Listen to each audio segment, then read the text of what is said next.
Hello and welcome. You are in absolutely the right place if you're interested in going social and getting results.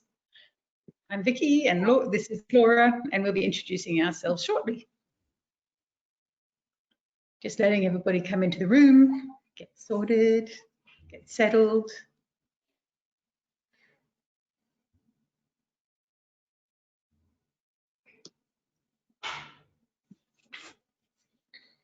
Hope everyone's having a great day. It's beautiful out there after a chilly day yesterday. So I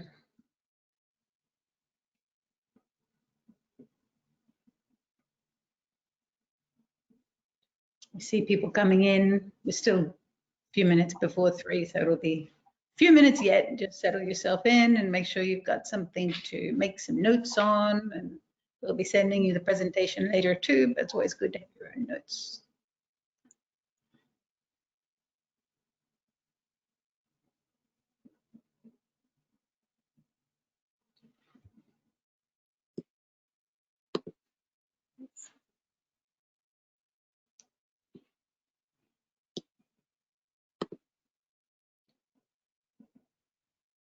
Hello to the early birds.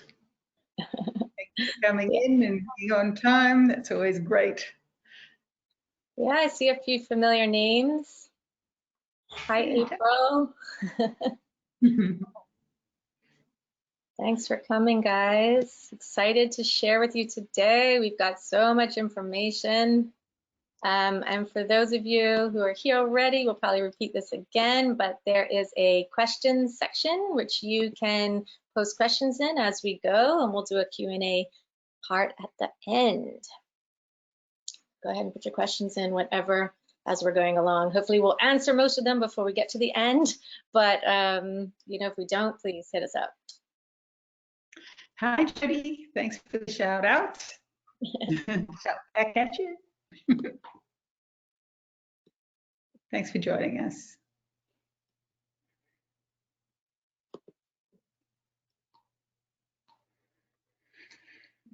High fives for the early birds. All right. Yeah.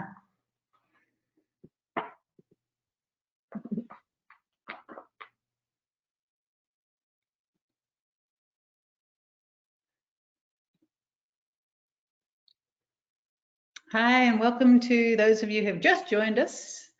You are in the right place for getting social and getting results. After all, that's what it's all about. We don't do marketing to not get results.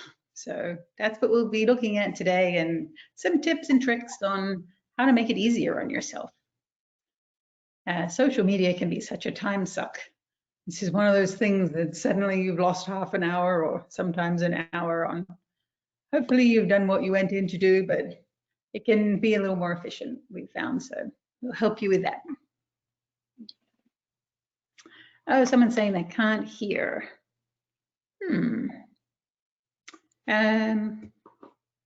Not sure what that's about. Maybe did you test the microphone settings and the speaker settings before you joined?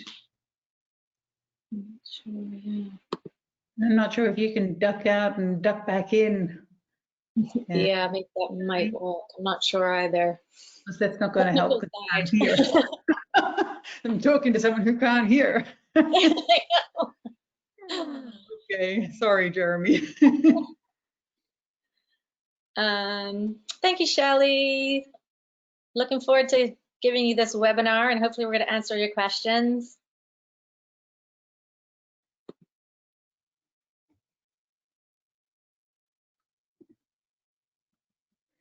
Yeah, Jeremy's saying he can't hear. I don't know if I can. Yes. See if we can help him.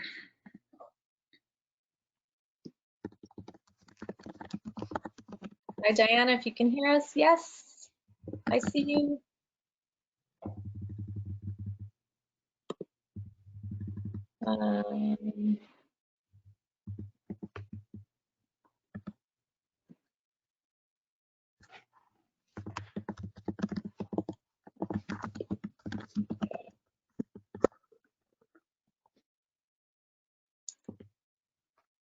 Hello, hello to those just joining us. We're just waiting for everyone to get in the room. I just let everybody know there are questions on the side where you can put any questions you have. Once we get started, we may not refer to these till the end because we're going to do a Q&A at the end, but you can certainly ask questions here or help out your fellow participants. As Giles just said, control panel should say no audio, so just check that. Hopefully Jeremy is getting sorted before we start. We'll wait a few more minutes, let a few more people in the room, and then we're going to get going in just about a minute or two. So thanks for being here. Lots of information to share. As Vicki said a few minutes ago, you might want a notebook, but we will share our presentation to those of you that attended afterwards, so you can have the notes from that. And the BEDC. You might have some ideas, so write down your own ideas. Hopefully we're going to trigger a lot of good ideas and inspiration for you and your own personal businesses today. So definitely want to write those down. We have a really good selection of businesses that have joined us, really everything from plant nurseries to life coaching and counseling, restaurants. We have a really good selection of businesses. So whatever we say, you'll want to give some thought as to how that can be adapted and applied to your business.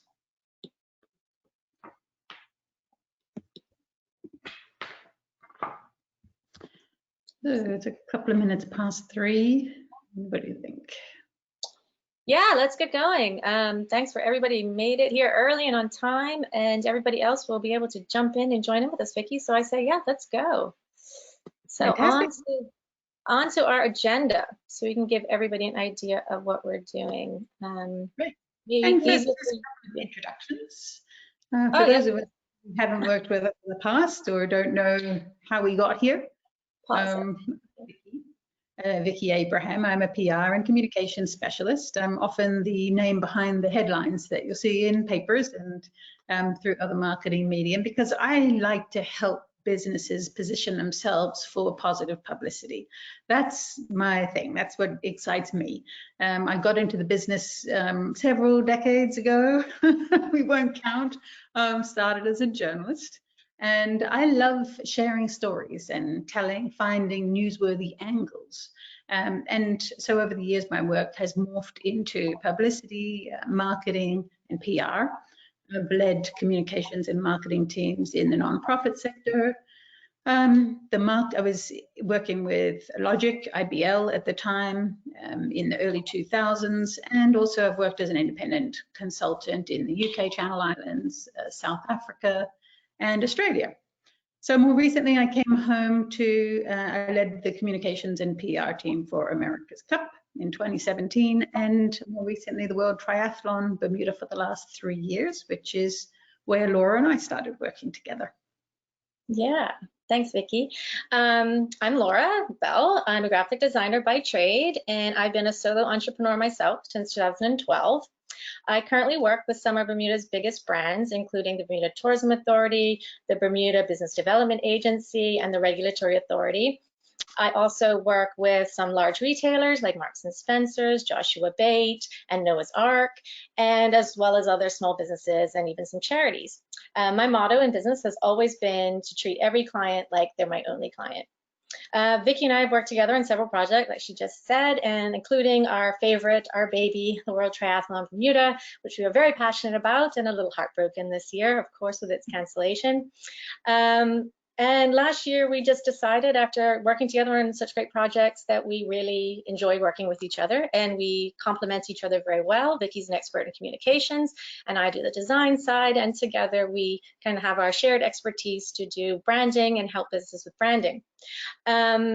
We definitely had an idea of what our clients were going to be and what our business is going to be about before COVID came and disrupted everything in business. And since then, we've done a big pivot on our own selves and realized that we have experience and expertise that can help other entrepreneurs and small business owners. And it's sort of who we are and what we do every day and who we help all the time.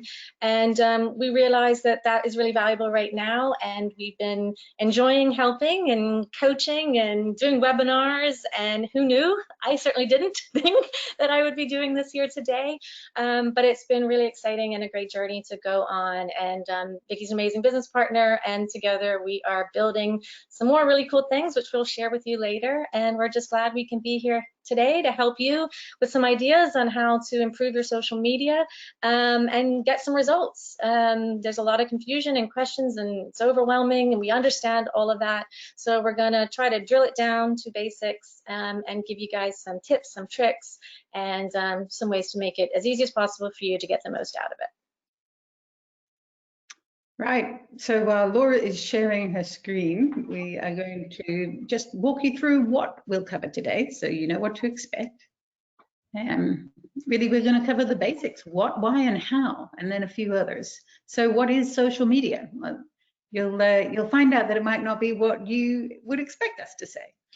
Why is it important to brand and market your business using social media? Well, that's where everybody is these days, and there's all kinds of really good reasons to use it to your advantage. How can you be more effective with your time and your effort? That was a really big question that a lot of you had in the pre-webinar survey. Thank you to those who filled it out. So we'll be able to answer that question for you. And the effective use and value of the different platforms. Sometimes I like to call them channels. I'm talking about the same thing if you hear me say channels. So which one do you use in what circumstance, and which one's right for your business? Types of content and how to come up with ideas. Another big pain point for people was, I just get stuck on ideas. I can't think of something to post that's relevant. So we're going to really help you on that today. And we have some level up tips, how to level up your marketing so you can be marketing and branding like a pro. Some things that we like to keep in our back pocket that we're going to share with you today. And then we're going to finish off with a bit of a walkthrough on how to create a social media content calendar. And that's what's going to draw all the pieces that we're talking about together and really help shape and make things more concise for you going forward. So hopefully that'll be a really good gift for you at the end to know how to do that and walk away being able to do it for your own business. Yeah, absolutely. So just before we kick off all of that, let's talk a little bit about the survey that we sent, and thank you to all of you who filled it out. Oh, sorry, gone too fast. One of the things that was really clear was 90% of small business owners rely solely on themselves for their online marketing. That's huge, and that says a lot because it's a lot of extra pressure on you, so we get it.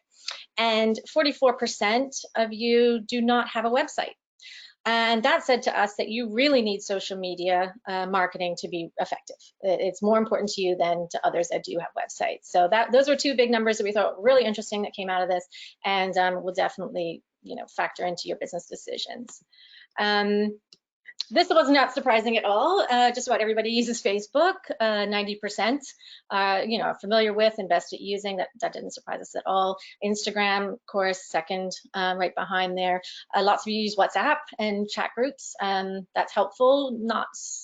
I don't use it as much in business as I do personal, but it can definitely be useful as well. LinkedIn, only 29% of you. I think you might want to think about LinkedIn a little bit more, learn a little bit about LinkedIn, depending on your business.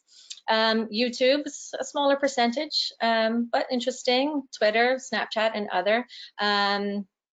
So those are the figures there. Snapchat wasn't surprised at. It's definitely for a much younger demographic, not a great place for selling and branding. But depending on what your business is, maybe that is a place you need to think about using. Okay, and here we get into the good stuff. What's your biggest challenge? Content. Yeah, we knew. Content is exactly the hardest part for most small business owners. We understand how busy everyone is and how hard it is to think sometimes, what do I post? Where do I post it? Too much time. Yeah, so we're going to work on that today, how to schedule and make things easier for you. Not seeing an uptick in customers or revenue. It's really hard sometimes to figure out how effective your marketing is to see a return on your time. Wanting a method, yep, we're going to work on that. And not knowing how much money to spend on boosts and ads, yeah, that one's a tough one. We get it, but it is important to boost. We'll talk about that more later. Not seeing growth in followers, okay. We'll talk a little about how consistency can help you there, and of course, there's always other. Okay, so I'm going to throw it back to Vicki. See if I can get you back on this. When we talk about social media marketing, we like to think of it actually as content marketing. So I'm going to invite you to unthink of social media as the technology, the Facebook versus Instagram versus Twitter versus LinkedIn. That's an important part of it, but I don't want you to think of social media marketing as that. I'd like you to think of social media marketing as content marketing, sharing existing, sharing stories, sharing inspiration with your existing and your potential customers. Yeah. So think of it as more the message that you're sharing, and the platforms are the vehicle in which you're sharing it. And when you have that mindset, everything we talk about today is going to be really crystal clear for you. Yeah. Yeah, absolutely. I'll talk a little bit about some content ideas. We've come up with 4 main types of content, so it's a good way to kind of break it down. But they all answer the same question in just different ways. And that question is, how does what you do help your customer? So be in the mindset of being helpful, and that can help drive what you're going to do. So how can you help? You can share testimonials if you have a product, why your product is great, customers saying why your product is great, so you're not saying it. It's a great way to do it. Use your platforms to share your views, your values. You can use quotes from other people of influence. It's a great place if they align with your values to share something great from them. You can take part in the movement, very clear what's happening right now in our world, not just our community. You know, you can show where you stand and be authentic in your own brand voice. And it's a great place to tell your story, explain who you are, why you're in business, why you do what you do, who you help, and why you help them. It's the perfect, use all your platforms, use that as your main content. You can give and inform. That's another form of content. For example, if you sell barbecues, do a how-to video on how to assemble it. It would be so useful, you know, to your clients. If you sell plants, what's the best potting soil for vegetables versus for flowers? Different things like that. It's being useful. You can inform them of things that associate with your brand and what you do and what you sell. Or add some tips on how to fix a washing machine when this problem happens. It could be very helpful. They'll still want you to come fix it, but you can help them with smaller things too. Even on the giving and informing, for instance, the barbecue example, you know, I'd love to see a barbecue company sharing recipes for amazing steak marinades, or, you know, different things that might not be related specifically to the product, but they're adding value to a person's life. It's giving information, and then you're building trust, and the customers, your potential customers, are getting to know you, like you, and trust you. Yeah, absolutely. You know, another great thing to share for content is things that are fun, activities that people can do. It could be a contest of some sort. It could be a poll, you know, ask a relevant question. You can invite people to comment. You can have an Instagram live and invite an influencer on to talk with you, which will help increase your eyeballs, of course. And, you know, share your, you know, ask people what's their favorite meal and share a picture of it. Lots of different ways. Involve your employees and your customers as much as possible. I think that's a big thing there. You can involve your tribe, your group of people that follow you, to help add to your content. It doesn't always have to be your ideas. You can use their help as well. Vicki had some great ideas. We were talking earlier about like a delivery driver. Like what was your idea about the delivery driver? I thought was great. Yeah, so I mean, so many businesses now are delivering where they might not have otherwise. Why not have your driver, or it may be a taxi driver that you've hired to do the deliveries, whoever it is, ask them to do a selfie video of, you know, the best part of their day. What happened to them today that was great? So it's once again, it's about something that's fun, it's engaging, and it's shareable. It's likable and it's shareable. And that's ultimately what you're going for with social media content. So it can be light, it can be something that people can't resist wanting to share because it's fun, it's entertaining, or because it's so informative or so interesting that they want to share it because then they become the expert by sharing your stuff. Yeah. Yeah, exactly. And the last important bit of content is promoting. You promote yourself, promote your sales, promote your campaigns, promote your product launches, promote your business, yourself, who you are, all of that. That's the sales piece, right? So often we'll see Instagram or Facebook where clients or businesses are posting their product, and that's all you see is a series of product shots. Now, in some cases, that might be fine if they're running a 3-day sale and they want to help people see what is available for sale. But you don't want to see that all the time from a business. You want to be able to build a relationship with your customers, or when you're the customer, build a relationship with the business and get to know what they stand for, what they like. And as a business, it's up to you to know what your customers' wants and desires are. You need to be able to connect with your customer. And if you're not sure, social media is another great way to get that information in. You can ask people either privately when you're serving them as a customer, or publicly on Facebook or Instagram polls. Just what's your favorite, A or B? Or if you could have any of these, which would it be? And would you want to drive this car or that car? You may not even be in the car business, but it helps you understand a little bit more about who your customer is. And that's a really important element in any marketing that we do, and especially in social media. Yeah. So those 4 brackets or buckets again for content ideas, it's worthy of note. We've broken it into the 4 categories of sharing. That's testimonials, your views and values, and your story, why you're in business. Share a little personal piece of you. The second category is giving and information or informing. So that would be the instructions of how to, or sharing a barbecue recipe, or maybe a plant nursery. The example we used was, what's the best potting mix, or what's the best time of year to plant certain things. The third category is giving and informing.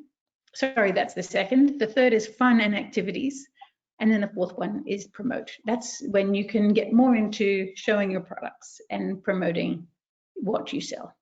Mm-hmm. Yeah. All right. So then we'll talk about why we're in social media, why it's important to market using social media. And the good thing about social media is that you can have measurable outcomes. You can see what the return on your time and money is. There's analytics on the social media platforms that can show you just how much of a reach your money, if you're boosting a post, how much of a reach that generated. You can track your lead generation. It will help to increase sales. You can lead people to your website. And for Facebook, for example, you can have settings where you can decide, do you want more traffic to your website, or do you want people to message you directly? And an ad that you place on Facebook can have a certain desired outcome, and you can measure that. And also, the beauty of social media marketing is that it sets you up as the authority in the industry. It will develop your brand, credibility, and trust with your customer, and also with others in the industry.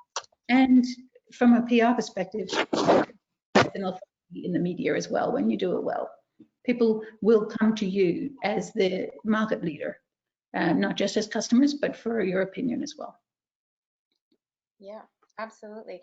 And I mean, it's such an important place to be, because everyone is using it. And especially right now, at this time right now, everyone is online because we have more time to be online. We're home more. We're not stuck in traffic, and things have certainly changed. Although we're moving through the phases, and we know that will evolve again. But it's not going to slow down social media traffic. People will still be there. They're going to still be on. So your clients are there. Your customers are there. You need to be showing up for them. Think of it that way. Everything that Vicki just said It's just the easiest way for your customers to know you, like you, and trust you. And that's like sort of the key, right? Because then they want to buy from you. And whatever it is, your product or your service, getting them to know, like, and trust you is your key to increasing your customer base. And there's also the added benefit of when you're on social media, that can also act as your customer service or your customer support help desk in many ways. You can set up automated questions where people can ask you a question, and if it's a frequently asked question, and you can automate a response where appropriate. We don't want to use that in cases where it's obvious that it's an automated response and it wasn't at all helpful. I mean, it's important to customize these things. You don't, when you're in Bermuda, you don't want to have a pop-up automated question that says, can you tell me where you're located? Because most people know where businesses are, especially if they're already on your Facebook page. But it's certainly a very valuable tool. It's another way for people to reach out to you. They may instant message you for a quick answer to a question that they have, and that could be the difference between a sale or a not, a booking or a not. Exactly. Also important to ask yourself why you're marketing your business at all, right? I mean, yes, we're on social media because everyone's on social media, and there's a bit of an expectation, which may be why a lot of you are here. You're like, well, I know I have to be on social media, but why and where do I start and what am I doing here? If that's the case, it's a simple question that you ask, why am I marketing my business at all? Is it because I believe in my product so much that I want the rest of Bermuda to know about my product, or the rest of the world for some people? If that's the case, that's fantastic. So that's a great answer. It may be that you're looking to drive more sales. It may be that you need your customers to be able to access you better because of the shutdown and the various phases and difficulty in accessing a brick and mortar store. So, make it easy for your customer to get to know, like, and trust you. And, another way of saying that is that just be human and be helpful and be handy. That's why we use social media, so that we can connect more with the people we want to help with our business. Is that by selling, or is that by providing a service? Absolutely. And that's where engagement is so important, because you have to engage, and it's the perfect place to engage directly with people. So think of your direct messages like an email. When it comes through, you want to respond right away. You don't want to leave 2 days before you answer them. So you've got to pay attention to your social media channels, so that when people are messaging you, you're right on it. Plenty of people can speak in Bermuda to a Madge's list gone very wrong. A review comes in of your business, and it's something bad, and you don't know about it, and 2 hours go by and 600 comments have flooded in, and you haven't had a chance to even get on it. But nowadays, I think people are much more savvy to that, and you will be tagged. Someone will tag you, and if you're paying attention, you're going to know, and you can resolve the issue very quickly. And that's super important, these days. Which kind of takes us into the point of managing how many platforms you use, right?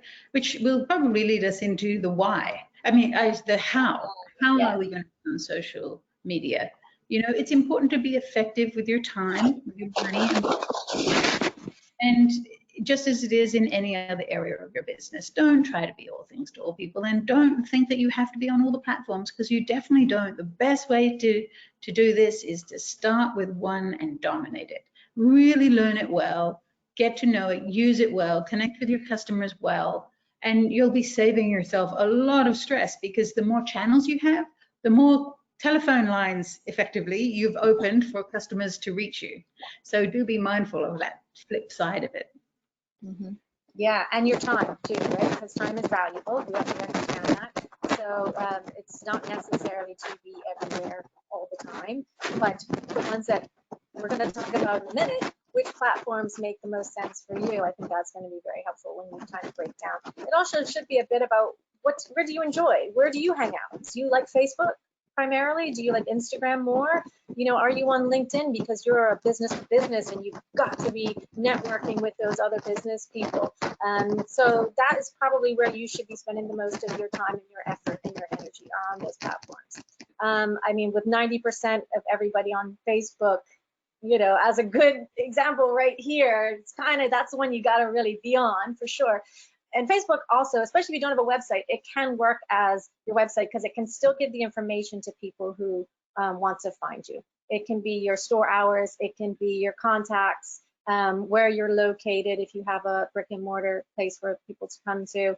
And all those things can exist on your Facebook. So when people are just looking you up, they can find you. And that's super important. So if you don't have a website for them to get the first hit on, Facebook is probably where they'll go next.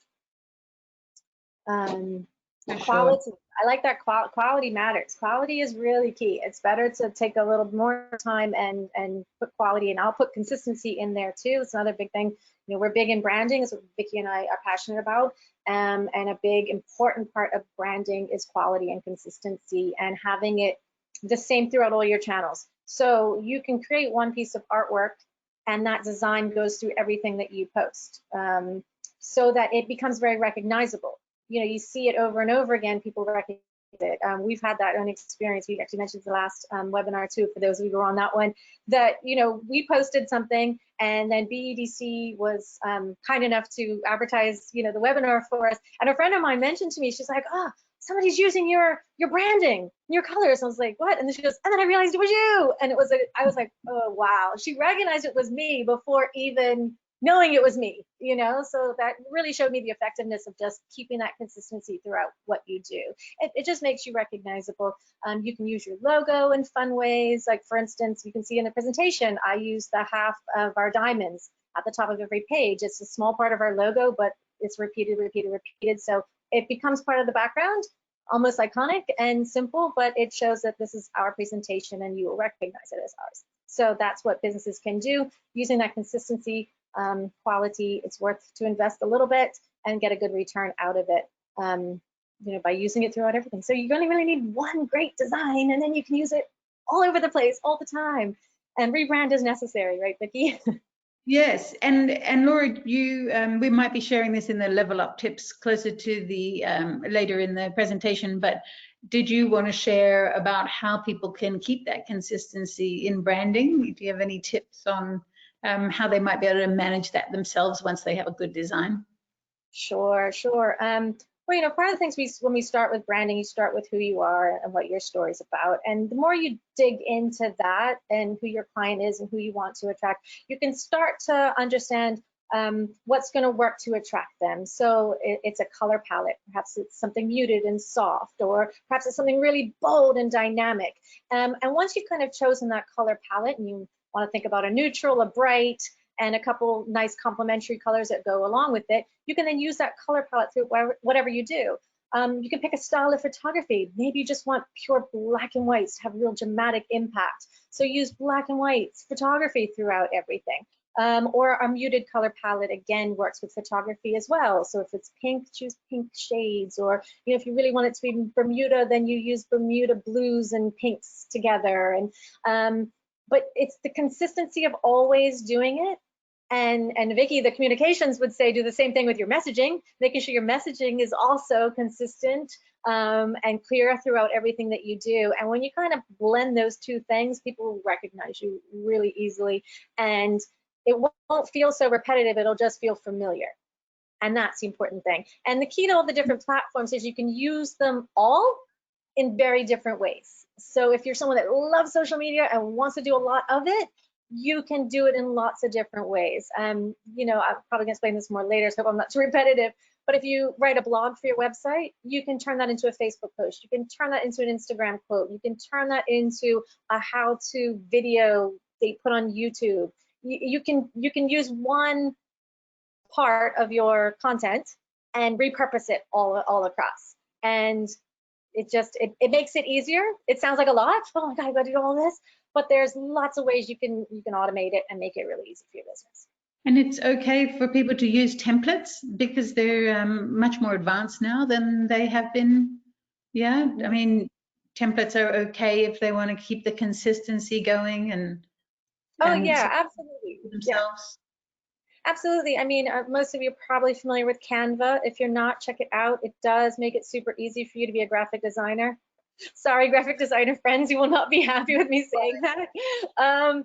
But you know, maybe work with a designer to do your branding first. I don't know. There could be compromises, but there are things like Canva that make it very easy to create a campaign, and then that you can export it in all the different formats. So you can export an Instagram story format, a Facebook format, different types of formats, and definitely that automation can make it much faster. So I want to tell you, don't be afraid of it. There's lots of things out there that can make it a lot easier for you. But don't just randomly go on to these programs all the time. Set up yourself some templates so that you know every time you go, you're just picking up the same template and doing it again.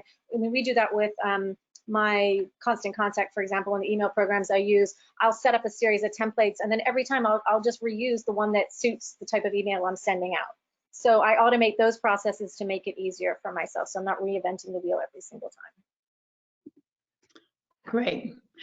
Okay, and then we also mentioned that we should post with purpose. This is still in the how of social media. And what we mean by posting with purpose is knowing why you're doing it. This is where, back to the survey, which a number of you completed before the webinar today, you were saying that you felt scattered, that you have a lot of content, you're posting really well, you're keeping up the frequency, but it doesn't feel like it necessarily has any rhythm to it or any purpose. And so post with purpose is one of our favorite things, because that way you know why you're doing it. Why are you posting it? You wouldn't run an ad in a magazine without knowing why. And the call to action comes in on this too. What we mean by call to action is ask your reader or your audience to do something in your post. It might not always be to buy. It might be to comment. It might be to share. It might be to share an experience of their own along those lines, or it might be to look at your website. It doesn't always have to be about come in and buy, but there should always be some kind of call to action. And that is part of a post with purpose. And it also, we're going to talk in a little while about the social media action plan. And this is where it really comes in handy. You will have mapped out themes for yourself so that you know what you're going to post in advance. You have a week, 2 weeks, sometimes a month or more already mapped out. You have an idea of what you're going to post about, and you may choose to spend the time and drill down into really writing the actual content that you will put on each post. If you're going to put that kind of time in, you'll really get the rewards. Mm-hmm. And you feel a lot more organized. You know that your posts all add to each other. It's a layering effect. So one post, if a person sees 2 out of your 3 posts, it all makes sense to them and it's all adding to a story. And mind you, it doesn't have to be new content each time. Remember, you can repurpose content. So you can use one message and say it 3 different ways, and you've just come up with 3 posts. It's really quite magic. Okay, so people always ask, what type of platform should I be using? So we put together a little chart that just kind of breaks it down a little bit. Sorry, I'm trying to see my screen and do this at the same time.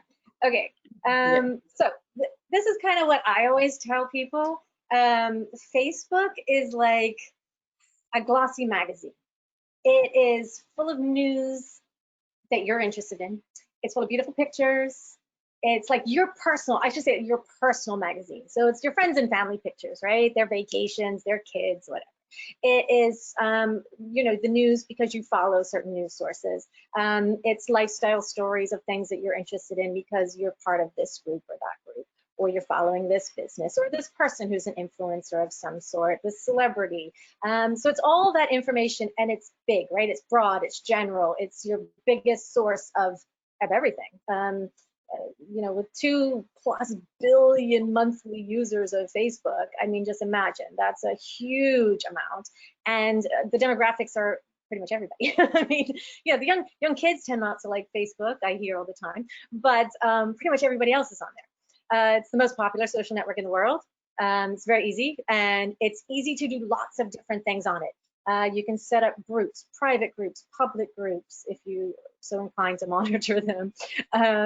you can have a business page, and we should always say separate your business social media from your personal social media. Make sure they're two different things. You should always have business pages set up for these things. You can use Facebook in lots of engaging ways. You get probably the most engagement because people are most familiar with and comfortable with commenting and sharing on Facebook. That happens a lot. So you put stuff up there, you share it. It's a great thing if you write a blog to put your blog right up on Facebook. It's the best way to share it really quickly. Instagram is more like an art gallery. It's beautiful, it's interesting, it's engaging. People want to sit around and talk about it, but it's not as newsy. It's more sharing beautiful things. If you have products, this is a great place to show your product. If you have a service, it's a little harder, but maybe show who you are, show your story, show your happy customers. It's a place for that. But people want beautiful content. So take a little bit more time to make your content beautiful here. You can share an inspirational quote. It's a great space for that and start a conversation. And a big thing we say, stay and play. Don't just post and run. Get on there and engage, especially the first, little bit after you've posted. The first people on are going to be the most people interested in you, and they're going to engage with you, and you want to engage right back. You can send a high five emoji, a heart, whatever. If they sent something great, comment, engage with these people. And it's great because it integrates with Facebook and Twitter, so you can kind of do a lot of automation there. It's perfect for young, hip brands. Although I kind of would say just about, again, it's got a pretty big demographic group. And here's something we are hearing through the grapevine, and clients have asked me about this. How do we sell products on Instagram? It's currently not available in Bermuda because Instagram is only allowing US and Canadian accounts holders. So you have to have a bank account there, which of course would be applicable to fees and all taxes. But there is word that hopefully Bermuda will be approved to be able to use our banks and be able to integrate there with a payment gateway of some sort. Not quite sure how that's all going to work yet, but we're very excited and hopeful because that would be very useful for any of you that sell products. You'll be able to, put the price of it right on the picture, and people can click a button and buy your product. It'd be amazing. Then there's Pinterest. That's kind of mostly women. I think of it as like a garden party. It's where a great group of gals get together and talk about their upcoming vacation and their home improvement projects coming up. So it's a great place to share those sort of things. In fact, we did a little research, and Rose Sperling Paint came up as #1 if you search Bermuda. They're doing amazing. They have like 1.5 million views or some active users. I was blown away, but it's really cool content she's posting. So if you want some inspiration, go check out what they're doing, Rose Sperling. Very cool, very apropos to the site. Definitely visual, but you can share blog posts and other things. But make sure if you're doing a blog post that you actually use a picture, right? If you use a picture when you post your blog, it will show up on Pinterest, and it will hopefully attract attention. People will click through and get to your website to get the information that helps to drive the traffic back to your website, which is very valuable. If you have a website and you want to sell something, you want to get people back to your website so they can find out more about your product or your service. And on the images, Laura, it's important for people to use images of their own stock or their own store. Is that more important, or can they just find stock images, or what's your recommendation there? Preferably unique content, of course, is more valuable for sure overall. But we definitely appreciate there's a big expense involved with photography. It does cost money to get done. If you have a product, you should definitely invest in professional photography of your product. That's a no-brainer. And you should have a headshot of yourself, of course, for no matter what your business is. Those are two really important things. But yeah, you can use stock. I advise you to buy it. In that way, Shutterstock is a great one. There's iStock Photo, there's a million others. Shutterstock's about $10 a photo. It's nothing extreme. And you can also make it your own. You can crop it, you can change the color, make it black and white. You can use it in different ways to make it yours. And that way no stealing images with the watermarks on them. Yeah. Oh God, no, yes, no, Shutterstock. No, okay. Please. But I mean, people still take their photos with their phones, right? Photos and selfie videos. I mean, yeah.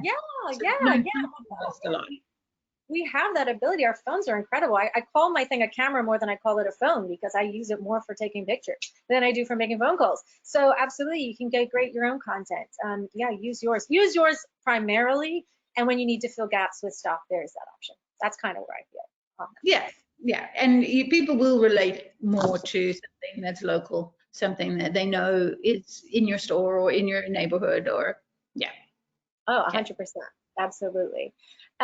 So LinkedIn, I kind of relate that to like it's Hamilton Princess's happy hour. You know, all the business guys are there, and you want to network with them. So you want to talk business talk and talk to each other and share how your business can help their business. So that's a good space for the B2B, the B2Bs, business to business businesses. Yeah, it's really great. Or if you have a product that helps business, you know, definitely share it. But it's a great network. It's really easy to build network. I think people feel more comfortable accepting strangers on LinkedIn than they do their Facebook or their Instagram. So it's a great place to like build a lot of contacts of people you don't know, but people who you want to talk to, you want to network with, you want in your circle. So you can really connect with a lot of people on LinkedIn easily if you just use it for, you know, a little while. It's definitely, if you have a service especially and you want to be seen as the thought leader in your field, this is a great place for it because you can really share good content that either you write or others have written that relates, and share your opinion on what you're sharing, that sort of thing. It's just an awesome connection networking tool. And a great note when you're connecting on LinkedIn is to not just connect. Like, you know, on Facebook, you might just hit like, and the person will either accept you or not as a friend. But with LinkedIn, there's a reason that you're connecting with someone. So let them know what that reason is. You know, just a quick hi. I saw your profile, or you know, I saw you're friends with such and such. I'd really like to chat with you about ABC. So, you know, connect with people in a legitimate way like you would in person. Drop them a note and say why you're connecting. And it's a much better return when you do that. Yeah, absolutely. The engagement there is really important.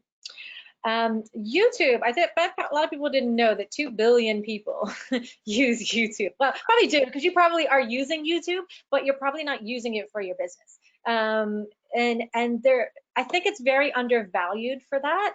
And there's just figure out ways to use it, because I really think more people should be doing it. I don't work with anybody that uses YouTube personally. Like none of my clients do. I want to figure out how to get them more engaged with YouTube, because there's just such a huge amount of people, and again, it's a big demographic on there, right? And we're talking about how video is such a powerful tool to use on social media. If you're producing video for Facebook or other social media platforms, then why not also put it on YouTube? On a note to that, though, don't share the YouTube link to your Facebook account. Great tip. Facebook operates much better when you upload original content. So if you are using a video in both places, upload the original video to both places. Facebook likes to know that the video is uploaded directly, and you'll get much better reach if you do it that way. Yeah, that's a really good tip. Have video, start a YouTube channel, it's free, and load up all your videos and create playlists. And you know, it's not a big time consuming, and I think it has a good reward given that it's the second largest search engine in the world past Google. I mean, people are searching for content on Facebook, on YouTube, not just for entertainment, but the how-tos. I mean, whenever you need to know something, what do? You YouTube how to X, Y, Z. You know, sometimes if I get stuck on something technical that I'm working on, I'll YouTube how to, and up she comes, my training video at my fingertips. All the time, absolutely all the time. And you know, I used to be very afraid of video just because it's not something in my wheelhouse. I don't really do much video content. But through this whole homeschooling business, my 11-year-old son has been doing a lot of videos, like creating videos, and he's using iMovie. And just by sitting with him and we're trying to figure it out together, like I've kind of learned how to do a whole video with adding comments and captions and music, and I'm like, oh wow, I figured it out in a couple of days. And I'm like, he's kind of teaching me, and we're kind of working it together. So it's like, yeah, I definitely think it's something people, if you're inclined and if it suits your business, should think about and explore. And then the last one is Twitter.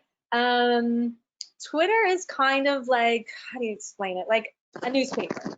You know, we're really the news is, but it's like it's just like the headlines. The headlines and maybe the subheads. That's all you're getting. So think of your newspaper chopped up to just that, the bite-sized pieces. Great for conversations, great for thought leaders. You know, lots of people the type of people that like to read a newspaper like Twitter in the same way. So if that's your client, then that maybe is a space you need to be on. If you think about my client's going to be picking up a newspaper every day to read, they're going to also be on Twitter. So I always think of it that way. It's great for brand awareness, and again, establishing yourself as a thought leader, expert, influencer, that sort of thing. Yeah, so when you're using this chart, really deciding which one of these platforms should I be on mostly, because you will have a primary platform and then there'll be others that you do as well. But you'll want to really focus your time, energy, and learnings on one platform. So when you're deciding what that is, remember that question we asked at the beginning. How does what you do help your customer? And what type of customer is that? And where is your customer going to be looking for their information? Because that's where you want to be. Awesome. Yeah. All right. I think that brings us to our awesome level up tips. So we've shared some of these already, but we'll go through them quickly. Right? Choosing one platform and dominating it. I think we've made that pretty clear. Get good at one thing and you can always add more later. Otherwise, you'll feel stretched, you'll feel ineffective. It's important just to focus on doing something well. Yeah, I like this one, repurposing content. I got a really good tip at the Entrepreneurship Summit last year, which I highly recommend. Hopefully he'll be able to come again this year for any entrepreneurs. It was really very useful and impactful for me. But one of the speakers spoke about how she mostly does video. She does a lot of video, but then she explained how she turned her videos into all her other content. And she works with an assistant, so it makes it easier for her, but anybody could do this. She just will pick a topic, think about it, write it down, her sort of main points, and then she'll do a 3-minute video on the topic. She'll then share that video on her social media, Facebook and Instagram. And then she'll turn it into a blog post by using a dictate function, which now Word has, and I'm very excited about it. You can dictate it right into Word, do some editing, and there's your blog post. You know, then you can share that on Facebook, the blog post. You can share it on LinkedIn and wherever. You can take one great quote that you said out of it and make that a great Instagram quote to post later in the week.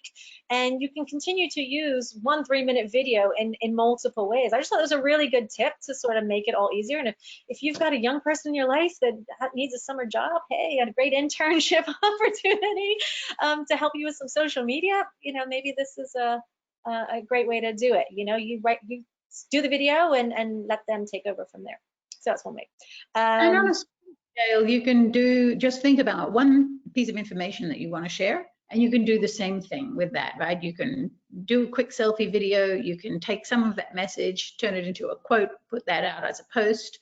You can have one message posted 3 or 4 times with a different image or in a different way. Yeah. So don't feel overwhelmed about having to come up with something new every time. Repurposing is what is going to make your life easy. And also think bite-sized pieces, right? People consume more when it's in bite-sized pieces because they're just taking it in. And the faster and the easier it is to digest something, the more of it they'll read. So keep it short and simple. Yeah, absolutely. I like this one. Yeah, I like it. It's an important thing to do every 3 or 4 months. Just literally get into Google and put in your business name, put in your name, put in what you think clients and customers might be searching for when they're using Google trying to find what you offer. Because they may not already know about you and you want them to find you. If you're not finding yourself, your odds are pretty good that your customers are not finding you either. Yeah, absolutely. Vicki mentioned it briefly earlier about monitoring your platforms using the analytics tool. It's really important, just kind of keep on it. There's another tool some of you may already use called Hootsuite. That's sort of a way to monitor it. Vicki and I don't love Hootsuite so much because we think it's not as organic and you don't get as great of a reach sometimes using it that way, but it can be helpful, so you should check it out. But it is a good way to Go ahead, Vicki. Oh, yeah, it's not great for scheduling posts because you can schedule right inside of Facebook, which is a better way to do it from Facebook's standpoint. They'd rather you just put your content and schedule there. But if you're using Hootsuite, it makes it very easy. It brings all of your channels or platforms into one dashboard and you can post and schedule and so forth. But what I really like about Hootsuite is that you can do the same thing when you're monitoring the activity on each of your platforms. So you can see what people are saying. You can see when you're tagged. It's a very important, it's what we call social listening, right? Social listening is a real thing. This is when you're monitoring your brand's social media platforms to see what is being said when you're not watching.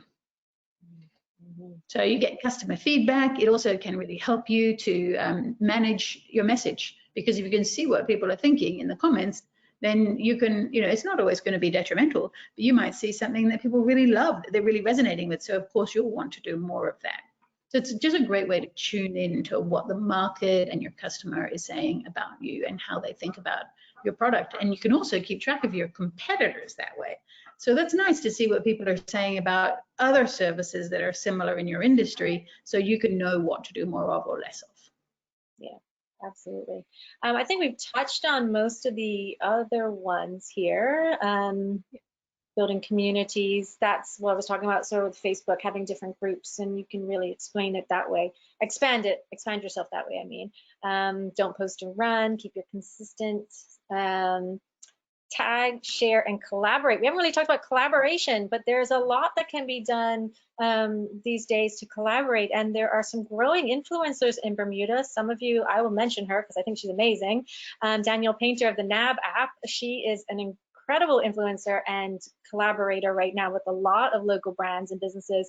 And I think she's done a lot to help people stay front of mind right now through this crisis that we've all been in, and kind of keeping them out of survival mode and into front of mind and marketing, content marketing. She's amazing. So there's going to be more of that and more people like her, and maybe you find the people like her that can work with you in your business. And like Vicki and I collaborate, finding a great partner can really help tremendously in your business. So working with people, and we're collaborating with BDC right now to bring this to you, which is fantastic. And I see that BDC has done that with a number of other service providers to bring small businesses the information that they need in a timely manner.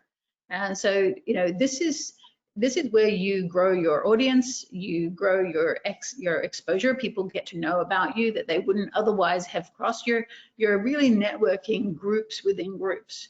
And think of people who are in your industry and just a little outside of your industry, but might have common thoughts. So let's say you're a personal trainer, then you might think of, well, who would use my service that isn't currently using my service? Where do they hang out? Okay, let's say they love good coffee, because you love good coffee. So you're going to, see if there's something you can do, collaborate with a cafe or a coffee house, or you might think of a corporation that wants lunchtime classes, right? How do you collaborate with? It's about thinking a little bit differently, expanding your mindset, and who else might want my services. Remember, it's not about what's in it for you. It's about how can you help other people with what you have.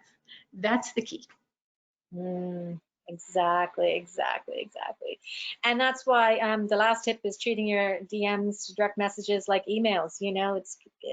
Make sure you're talking, you're communicating. It's very important. And we have one final tip, which I made a very pretty slide for you. Haha. This is your favorite. Yeah, this is my favorite. And because coming up with this, I really thought of a story. It brought me right back to my childhood. And I remember going to Horseshoe Bay with my dad. And boogie boarding with my little sister, and trying to catch the waves, right? We were all jumping on the boogie boards and trying to catch the waves, and I kept getting like the little ones, that was like, and then the big one would come and I'd be all disappointed because I missed it, and I get frustrated, my little, probably, I don't know, 9-year-old self. And I remember my dad very clearly, like, it's one of my clearest memories, him saying, you have to count the waves, you have to wait for the 7th wave because that's a really big one. And I was like, oh, I have no idea how much truth there is to it. I tried to do a little research just so I could speak on the topic, but and there's a little bit of truth. There's some scientific truth to the concept of a pattern in waves. So anyway, we thought, oh, catch the wave. It's a perfect analogy for today. So one point we really want to give you guys is that you'd want to spend 80% of your time sharing, giving, and then 20% of your time selling yourself. So this is the same thing as like every seventh one. So you can, this is just some little examples from some of the things we talked about earlier, but maybe your first wave is telling a story, and then it's sharing a tip, and then it's giving something, and then it's entertaining, and then it's sharing again something relevant to your business or your community. And then maybe one is answering some questions that you notice your customers are having often. And then your last one, promote yourself. That's where you kind of can sell yourself and who you are. By then you've built a lot of trust. You've built your community. They're following you. They're interesting because you're giving them so much. So you're giving away 6 and asking for the 7th. And it's I think it's just a good sort of rule of thumb to remember when you're doing all of your posting. And it also helps you with your content, because if you think of it that way, a 7, then you can think, well, what are my 6 give content pieces? Or maybe it's 2 that are written in 3 different ways each, which equals 6. And then your 7th is your call to action is less about building community, but more about coming in and participating in what you offer. Yeah. Exactly. So we're going to show you a way to organize all this, and 6 and 7 will all come clear to you with this count. I'm realizing it's almost 4 o'clock, so we won't spend too much time. Right. Hang on, it always takes me like a minute. You only need time for questions. Yeah, you can type in your questions as you have them. Exactly. So that's okay. So here's just a sample of what a social media content calendar could look like. And this is literally just like I took a screenshot of my, iCal on my computer and for July coming up, which was empty because there's nothing to do yet. And that if you'd like, I can definitely fix that. Well, I don't doubt it. But anyway, so the first thing kind of that you can do with your own calendar, and use whichever one works for you, Google Calendar or whatever you enjoy. And first of all, our suggestion is to go put in all the relevant important days for the month. So upcoming, we've got, US Independence Day. We, of course, have our cut match holiday, which hopefully will still be a holiday, even if we don't cut match. And also go find some fun ones that are relevant to your business. So for instance, we found World Chocolate Day, Parents' Day, and on and on. Put in the full moon, maybe do something about that, whatever you feel is really relevant to your business. And once you've done that, then add in your stuff. So for example, we've thrown in here a new product launch, for example. And then following that next week, you're going to do a campaign based on that product launch. Following that, maybe you guys have a quiet week to prepare for a pre-holiday sale. So now you're gonna have a sale of your products leading up to the cut match holiday. So once you've filled all those in, then remember on that one that just because it says pre-holiday sale every day for 4, 5, 6, 7 days, that doesn't mean that you're selling 7 days in a row. Okay, right.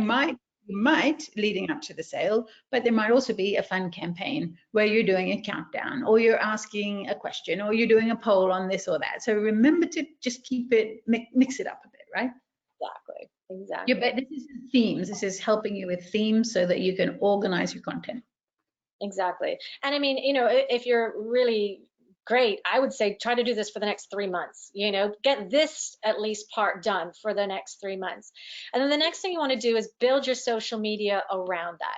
Oh, sorry, I quit too soon. So kind of what's here is, hope you guys can read, it might be a bit small, but it doesn't really matter. It's basically just kind of giving you an idea of how you can fill in your own content. Highly recommend color coding because I like that sort of thing.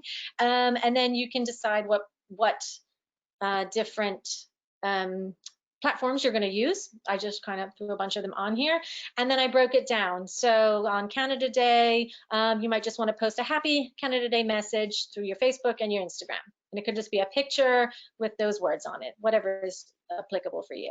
And then just before your product launch, you'll want to put a teaser. So you'll put that on perhaps your Facebook, your Instagram, and your LinkedIn. So some sort of written up thing. Maybe there's a press release and you've gotten in the newspaper, that something is launching. It's a great time to share that. Then you have an announcement, a formal announcement. So you'd follow with all your platforms you're going to announce it.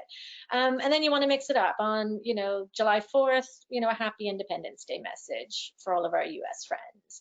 And then on and on and on. And you can kind of get an idea. I'll go through all of it, but you get it. The next week, I kind of broke it down to maybe you do one thing on each platform a day. So on Facebook, you do something, on Instagram, you do something the next day, on and on. And then, again, you just throw some different things in there, something fun. I threw in a contest for your best emoji face on World Emoji Day, and then announce the winner the next day. And then so you can kind of just draw yourself out what works for you, and then you kind of can always refer back to this, oh, what have I got going on tomorrow? Okay, right, I've got to post that thing. Or you can start at the beginning of the month and do a whole brain dump of all of your ideas, write all your blog posts, write everything you need down, and then start scheduling like we talked about before, because you can schedule ahead on Facebook for a very long time. So you can have all your scheduled posts done so that you don't have to think about it again. In Instagram, you just have a schedule, what you're going to be posting when, but you can have that all designed and ready to go at the beginning of the month.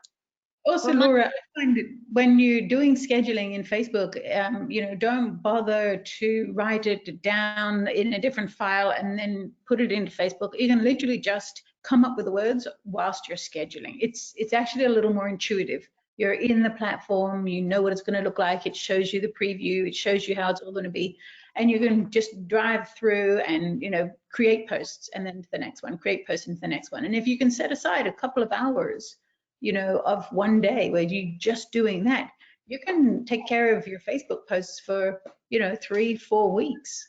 Once you get into that rhythm and you know what your basic themes are going to be, it's a huge time saver. There's one caveat to always be aware of course, that if you've scheduled posts, be very mindful of what's happening around in the current environment. So an example of that is, I had a number of posts scheduled for a client just before the shutdown, right? And we had to quickly just go and unschedule them, send them right back into the drafts, still sitting there as the draft, right? Just in case we can get back to a place where that might be relevant again. But be very mindful of what's happening. If there's, something going on that's of high relevance in the community, you don't want to be having a scheduled post go out that's completely oblivious to the current environment. Yeah, but scheduling's great, and it really does save a lot of time, and it does provide some focus. And I've actually found that it helps me to gather my thoughts around business promotions better. Because I'm thinking about my marketing, actually it works kind of in the reverse way as well, and it helps me get more clarity around what the business promotions should be. Yeah. All right, that's the end of our lovely presentation. Yeah. So we can get into some questions. If you do have questions, there's just that little chat box questions on the panel that you can drop your questions into. And we'll have a look at what's there now.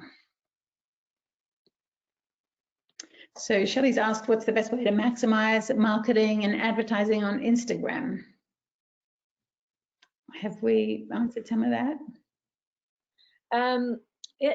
There's definitely something to be said for organically building, So the way to do that is consistency. So if you're posting often and engaging, you're going to come up sort of higher in the algorithms, which is something we really haven't talked about and people are very confused about, and then it changes all the time. So it's really hard to say exactly, sometimes month to month what it is. But don't you think, Vicki, it's about that, how they view you as regard, like say they, I mean like Facebook and Instagram, by your sort of organic reach and your engagement and your consistency, like that's how they rate you higher, and then you therefore get seen more, and then you grow faster. So that's kind of how you maximize it. Absolutely, and encouraging your audience to engage with you will maximize your reach and your ranking. within those platforms. And so how do you engage people or encourage them to engage with you? And when we say engage, we're talking about when a viewer comments or shares or like, yes, but it's too easy to like a post. So that doesn't really count as engagement. It's when they comment or share. Then Facebook will recognize every single activity, and Instagram probably do, every single activity that's happening on your page, and then your page will start to be ranked higher and higher, and then you actually, it opens up more opportunities for you within Facebook. They start feeding you different features and things that you can do. Yeah. Absolutely. Someone asked, I have a business Facebook page with only 6 followers. Please advise how I get more followers. Well, going back to that sort of algorithm problem is that you can have 1,000 followers on your page, but if you just send out a post, maybe only 100 people who are even your followers are going to see that. So the best way to do it, and it almost seems unfair, but Facebook wants you to boost your posts. They want you to spend a few dollars, and spend the money, especially as a business page, of course, to boost it. But it is really valuable because, you know, newspaper ad could cost you easily $1,000 and be seen once, or, you know, you can have a Facebook campaign running that can be seen by thousands of people for, you know, $100 or $250, you know. So it is important to think of Facebook as a place you need to advertise, especially. You can do sponsored posts again on Instagram too, which is also valuable to help you get seen by more people, because it just means because you pay for it, they show it to more people. And you can set your region, more specific, your target. So, you know, if you know exactly who your target market is, if it's women, if it's men, if it's a certain age, you know, you can set those targets so that you're getting your ideal customers and followers. But don't set it too, Vicki would say, don't set it too narrow, because it's Facebook has a hard time, even Bermuda's narrow enough as it is. Yeah, Facebook has a hard time finding people in Bermuda. And what I mean by that is Bermuda is a very small geographic location compared to, say, just use America, for instance. If you're in the US and you're targeting customers in the US because you are an international business, then by all means niche down very, very tight. Decide that you just want, you know, males between 25 and 35 who like these interests. Maybe they're all into these particular sports, and you'll get fantastic results. If you try and do that in Bermuda, Facebook actually does not accept it. It just will say there's not enough people in that category for us to reach. So what I tend to do is I just go the whole of Bermuda, because Bermuda is fantastic for word of mouth. And if my friend's grandma hears about something, she might know that I'm interested, and she'll tell her friend, and she'll tell her friend, and I'll find out. That's true. Or I'll see it on Facebook as an ad. And what I've also found is that I can put something as little as $20 on a 5-day campaign, and it's quite amazing how many people see it as an ad. So don't overshoot. My recommendation would be to start small with your spending. Just go with $2 a day, and you will be surprised at how many people see it, because it will all be within Bermuda. And so that's a really great way of knowing that your money is being well spent, right? It's just because Facebook is 2 billion users a month, it doesn't mean that those 2 billion people are going to be seeing it, because Facebook is targeting just the Bermuda audience. It's a very effective way of advertising. And of course you can spend more, but you know, I like to say, when you're starting out, start small, see where it goes, see how effective it is. You can always tweak it. Every day is different. In fact, you can adjust your campaign in the middle of a campaign. You can add extra days, you can add extra budget, and it will show you as you're creating your ad how many people it anticipates that you'll reach with that budget. Yeah, I think that's a very good important point too, is because it's very personalized social media, because what your business does and who your clients and customers are very personal to you.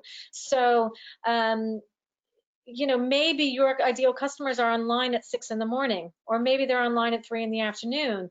Some amount of testing on your part is needed. Don't you think, Vicki, to like kind of get a better idea of what works most effectively for you? I know I've done that with some clients before. It's like, well, let's try posting at 6 a.m. versus posting at 3 a.m. and let's see the difference in engagement, doing like almost the same posts. And, you know, maybe Instagram is different than Facebook. And so it's a little bit of like trial and error for your specific business too is needed. When you're talking about the post, most definitely, you want to find out, just play around a little bit and see which post gets the most engagement. Is it because it was at 9 in the morning or I like to go just before 9, before people start work. Back in the day when people were going into the office, they'd check their phone just before they started work, for the most part. And, late in the afternoon, people are looking for that break. They're going for their coffee and they're just checking their phone. So, they're good times generally during weekdays. Weekends are fantastic because people have more time. They're online. So you will just test that a little bit with your posts. Your ads, you can't really manage the timing of because they'll just be running all the time. Once you've set your ad in motion, it'll just run. The great thing is that you can also link up your Facebook ad to Instagram, so you'll have an Instagram ad even without posting to Instagram because they're all owned by the same platform. Yeah. Oh, here's a great question. I looked on some friends' Facebook pages and they look so busy, it's confusing. How to avoid clutter?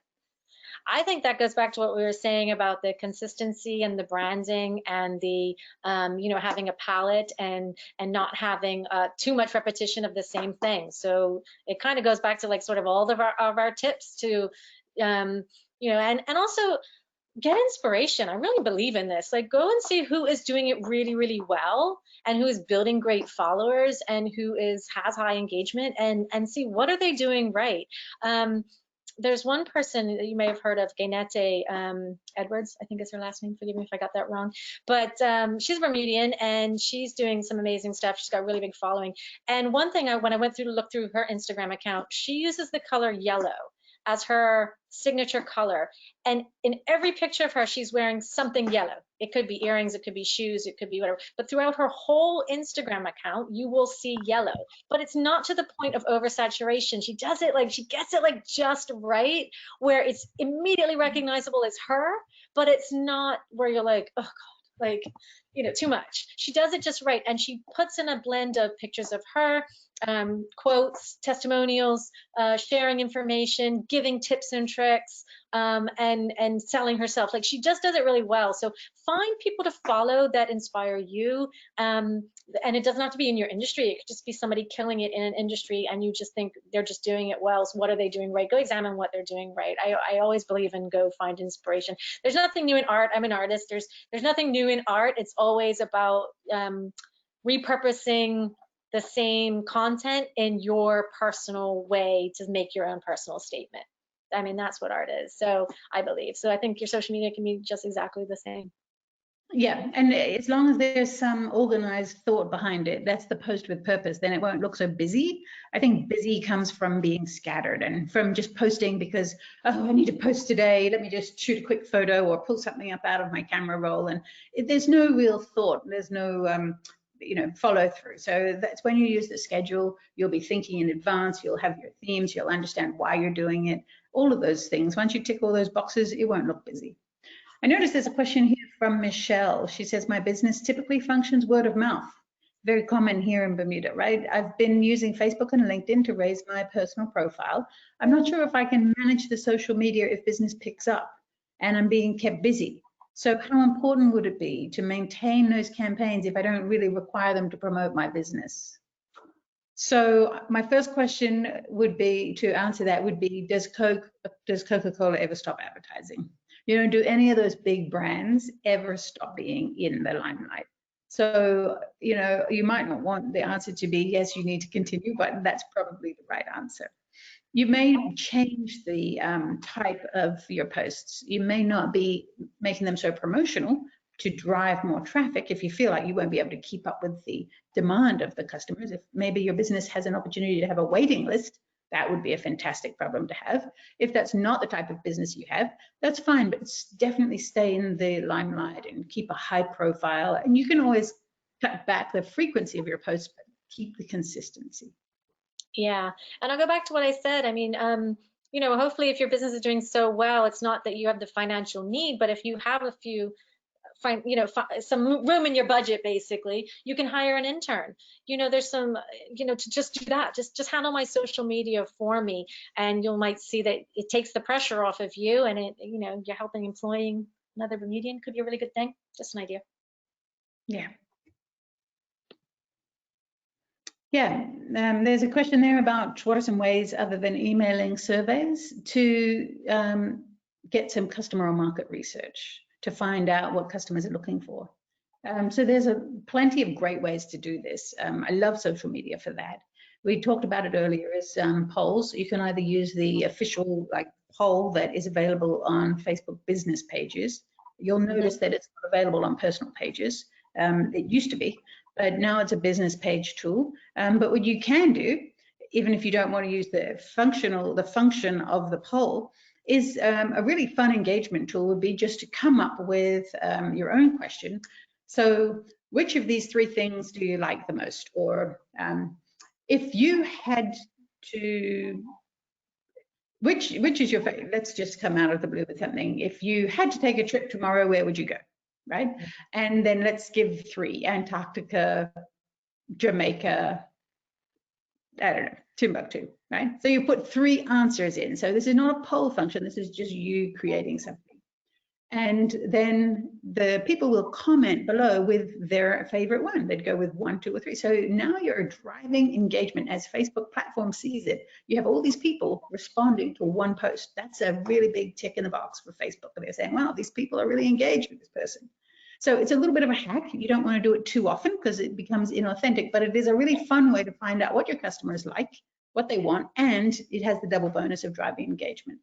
Yeah, and the same thing with Instagram stories. I've noticed that more and more people use that because it's a really easy, you can do it in your stories. You can add a quick poll. Should I do this or should I do that? I think the and/or is a lot easier than trying to ask somebody to fill in a box because they I don't know, I kind of skip past it if I've not got lots of time, but I might quickly hit a yes or no or a this or that or whatever button. I think it's a really fun engagement, and then you can then share the results later because people are like, oh, now I want to know, and some of them will give you the real time percentages of how many people clicked either side. So that's a really fun engagement tool with Instagram. And say if you've got two products you want to launch and you're not sure which one you want to go with, right? Or you're building something. Do people prefer oranges or do they prefer bananas? You can put that poll in your Instagram story and you can get an immediate response of what do people prefer more, and then you can go with the one that they choose. So it can help you in some business decisions too. I mean, it could be valuable for you that way. Yeah.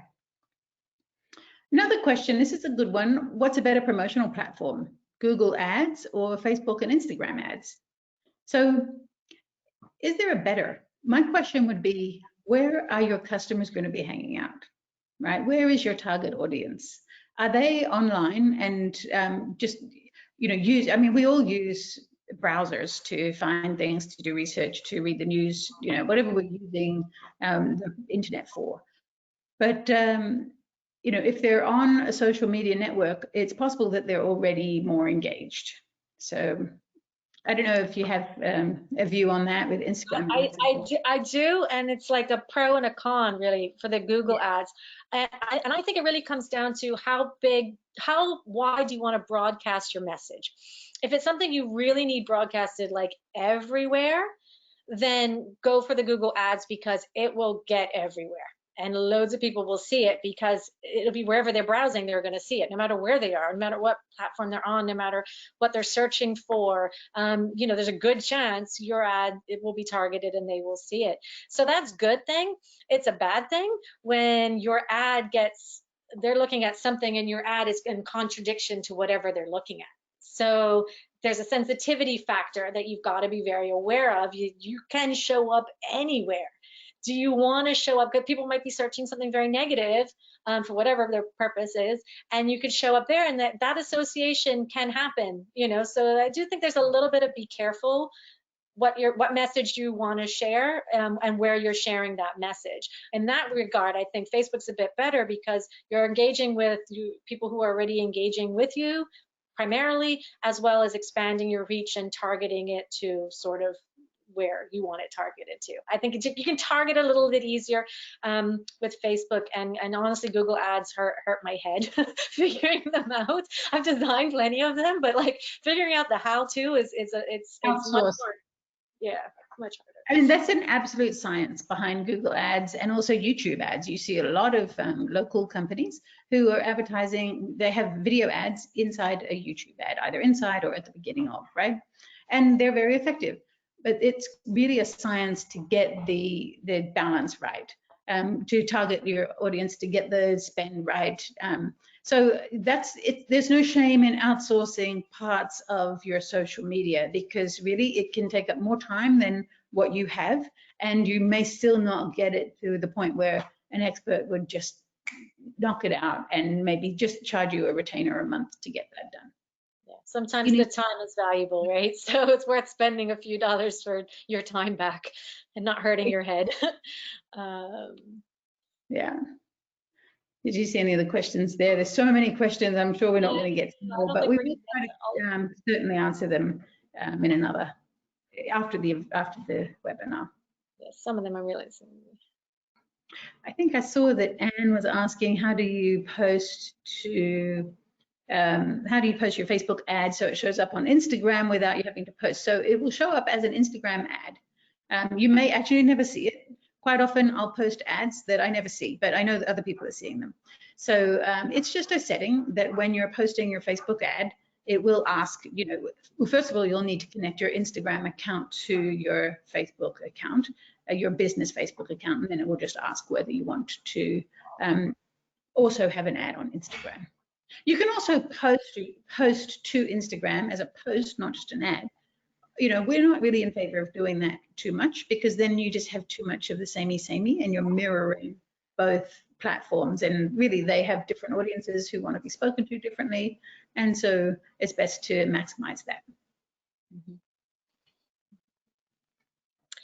Yeah, someone, Elizabeth was asking about using hashtags to bring organic followers to my page. Yeah, hashtags, definitely very important to use. They're great, and use them consistently, and come up with some that are just for your brand, as well as some that are relevant to your brand. So say you have some sort of tourism related business service, and so you want to make sure you hashtag Bermuda and Bermuda tourism and travel to Bermuda and those sort of things, because people searching from outside looking for the Bermuda hashtag are going to find you, and you want them to find you. So think about who do you want to find you and what they're going to be searching for, and then create the hashtags that way. So think of it sort of from your customer's perspective. How are they going to find you? Because the hashtags are what they're searching. So they're, use that as sort of like your keywords, right? So if you have a website, you understand keywords are really important so people find you when they're searching in Google and whatnot. It's the same thing in hashtags. It's your keywords. So they should relate to your business. You should use them consistently. Don't use 100 of them. That drives me a little bit crazy, because I sometimes like to read them, because I find some people are really fun and funny with their hashtags. If you can be really clever, I like to read them. But when there's 100 of them, I gloss right over. So, don't go overboard, yeah. But definitely worth using. And that will bring followers to you, because they'll find you, then they want to follow you. Yeah, they like what you're sharing. And it's a bit like using Google. When you Google yourself to see how you're ranking and how easy you are to find, you can also, Google and in Instagram, look at the hashtags that people might be searching for. So do a little research on it and understand what are your top hashtags, and then use the same ones over and over, particularly for certain promotions. Yeah. All right. So yeah, before we wrap up completely, we did want to share with you some exciting news of our own as well. If you have enjoyed working with us today and you've found it helpful, and if you feel like you'd like to, get more and dig a little deeper into your own marketing efforts and practices, then we are going to be offering some ongoing online marketing support. So we're offering a 12-week program. It'll start on June 19th. And 12 weeks sounds like a long time, but really it's just about an hour of your week. And it's really, we've devised this to be able to mentor and hold people's hands through the marketing process. We're going to cover more than just social media. We're going to cover 6 different modules over the 12 weeks. So would it be including some of the design pieces that Laura's been talking about, in defining your brand and understanding why you use certain colors and why you have that look, and how do you find that single template so that you have the consistent design, look and feel. And we're going to talk a little bit more about social media and using the action plan so that you can get really organized with that.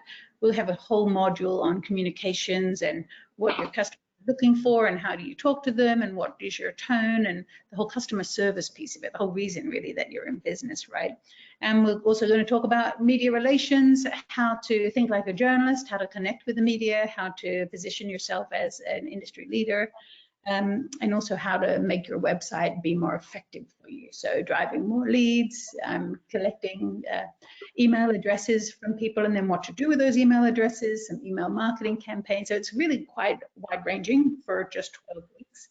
But, it's just, we're going to drip out some information and walk you through it. It's small groups, just 8 people in each group. That way you can get the focused attention for your business that you would need. And so we're offering that from June 19th, and you'll be able to register for that after about June 12th. So if you are at all interested, do go over to our website. It's 241.bm. So that's the 3 numbers spelled out, 24FOUR1.bm.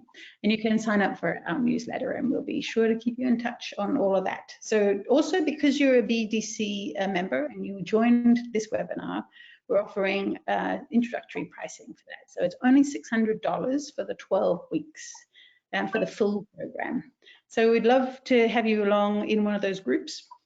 And yeah, we're going to answer all your questions even after the webinar. We also have a Facebook group that you're very welcome to join. It's called 241 Tribe. And it's a closed group for anybody who's worked with us in a webinar or something like this before. And we'll make sure to answer your questions in that platform as well. Yep. And just thank you to everybody for coming out today. We hope that we've been helpful and informative and given you lots of great ideas, and you can now run with, and we can't wait to see what all of you end up doing. Please share with us your successes and ask us questions. Like Vicki said in the tribe, come on board there, and we're there a lot and we want to help. And your fellow entrepreneurs can be there to help you too. We should all be in here to support each other.